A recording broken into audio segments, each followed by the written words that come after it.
Good evening and welcome to Crossroads. Folks, by now, I think a lot of people have heard about the allegations against Hunter Biden. That's the son of President Joe Biden, whose infamous laptop sparked allegations that the Biden family is involved in a scheme, or many schemes, to peddle his political power for profit. Now, this week we could finally get some answers on this.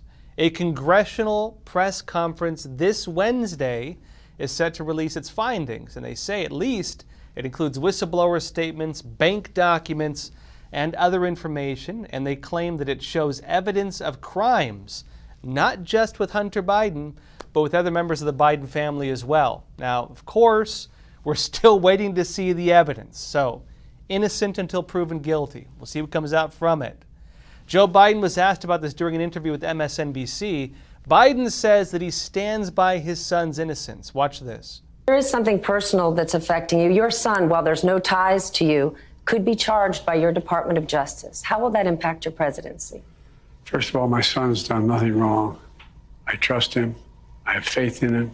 And it impacts my presidency by making me feel proud of him. Now, contrary to what MSNBC alleged earlier in that interview, there actually is evidence that Joe Biden is potentially himself tied to Hunter Biden's scandals. At least this is the allegation. Senator Charles Grassley and Representative James Comer, they actually sent an open letter to Attorney General Merrick Garland and to FBI Director Christopher Wray on May 3rd.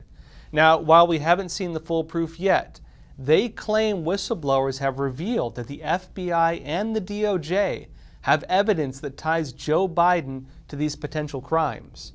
Their letter states that it has come to their attention, in fact, that the DOJ and FBI possess an unclassified form that, quote, describes an alleged criminal scheme involving then-President Biden and a foreign national relating to the exchange of money for policy decisions. It has been alleged that the document includes a precise description of how the alleged criminal scheme was employed as well as its purpose. Now, they note the FBI and DOJ not disclosing this to the public appears to show political bias, in which case they chose to go after it themselves. And political bias given the way we see the DOJ and FBI treat the other side of the political aisle. They state that given the fact this evidence is not being shown to the American people, quote, Congress will proceed to conduct an independent and objective review of this matter, free from those agencies' influence. Now, this is part of a larger investigation going on right now, not just into Hunter Biden, but also into whether Hunter's business deals involved his father. Again, innocent until proven guilty. We'll see what comes out from this. But given the way things are heading, we could find out very soon. In fact, according to James Comer, we could even find out this week. During an interview on Fox News, he explained what we could expect to see, in fact. Let me show you. Well, Senator Grassley and I received a tip on a whistleblower. Senator Grassley was the lead in this. We've reviewed documents from the legally protected whistleblower, highly credible whistleblower that would implicate Joe Biden in a pay-for-play scheme, in trying to set up a deal to receive funds to he and his family in exchange for foreign policy decisions. Now, that fits a pattern, Maria, of what we've seen with these bank records. And on Wednesday, we're going to present to the American people all the information that we've received thus far pertaining to bank records.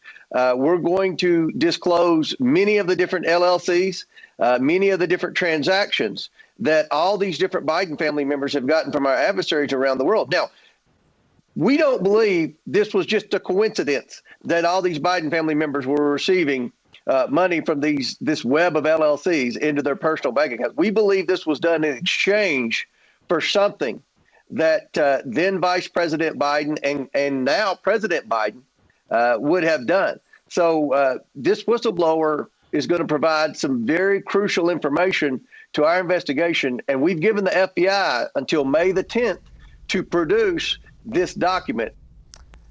The big question now is going to be whether the FBI chooses to release that document or is forced to.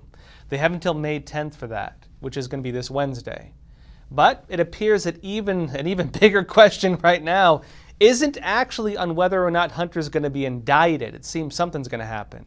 Instead, it's on whether the charges are a glorified slap on the wrist, such as the rumored charges of tax evasion and lying to obtain a firearm, or whether the major allegations come out. Now, the House Oversight Committee Chairman Comer gave his take on this as well. Let me show you.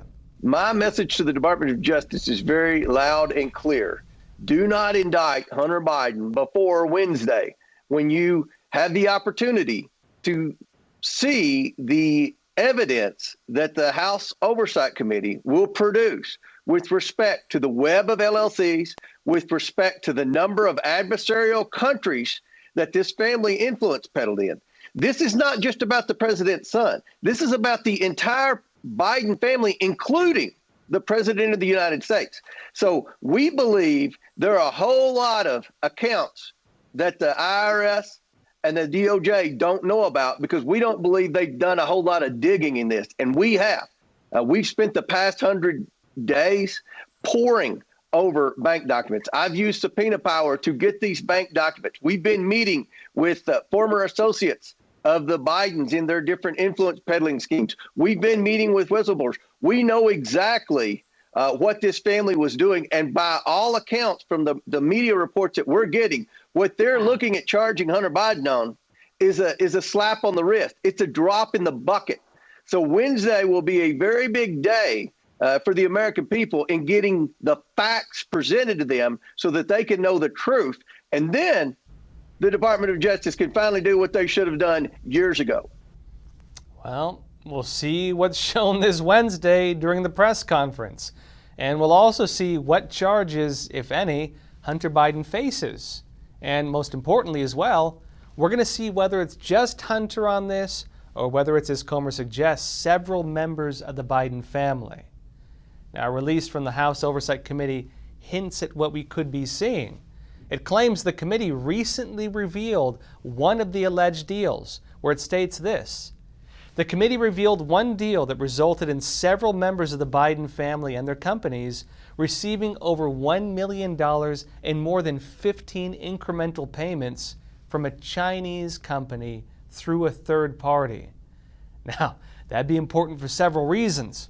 Aside from potentially being a mafia-type case where an alleged Biden crime family, is how it's being framed, is involved in a criminal conspiracy, it would also have serious implications for national sovereignty and national security. And there's also the deeper concern over Joe Biden taking classified documents.